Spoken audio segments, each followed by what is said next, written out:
এই মেঘ আওয়াজ করে, এই মেঘ বৃষ্টি আকারে ছড়িয়ে বেড়ায়, এগুলোর কি জীবন আছে?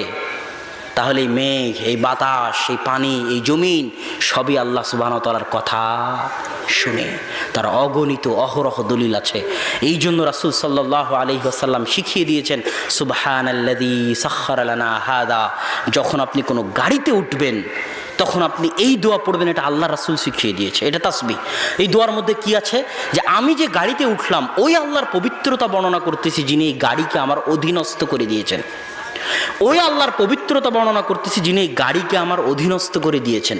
তো যখন উট ছিল, ঘোড়া ছিল, তখন না হয় বিষয়টা বুঝতে পারতাম। এখন বিমান, প্লেন, গাড়ি, এটা আবার আল্লাহর অধীনস্থ কেমনে? জি, আসমান এবং জমিন এবং তার মাঝে যা কিছু আছে প্রত্যেক ধূলিকণা বালিকণাও আল্লাহর তাসবিহ পাঠ করে। আপনি যে মাইক্রোতে উঠছেন ওই মাইক্রোটাও আল্লাহর তাসবিহ পাঠ করে। যে বিমানে উঠছেন ওই বিমানটাও আল্লাহর তাসবিহ পাঠ করে। এই জন্য এই দোয়া আপনাকে পড়তে হবে। এই বিমান, এই গাড়িকে আল্লাহ আমার অধীনস্থ করে দিয়েছেন। আল্লাহ যদি চান তাহলে যে কোনো মুহূর্তে যে কোনো জড় বস্তু, জড় পদার্থের মাধ্যমে আল্লাহ আপনাকে হেফাজত করবেন। ওয়াহু আলা কুল্লি শাইইন কাদির। আর আল্লাহ হচ্ছেন সকল কিছুর উপর ক্ষমতাবান।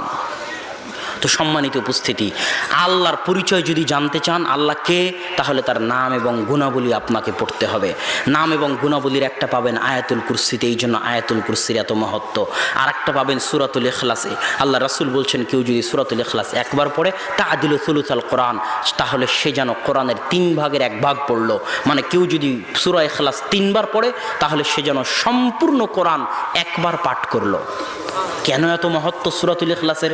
সূরাতুল ইখলাসে কিছু নয়, শুরু থেকে শেষ পর্যন্ত শুধু আল্লাহর মহত্ব, আল্লাহর বড়ত্ব বর্ণনা করা আছে, যে আল্লাহ কে, আল্লাহর পরিচয় বর্ণনা করা আছে।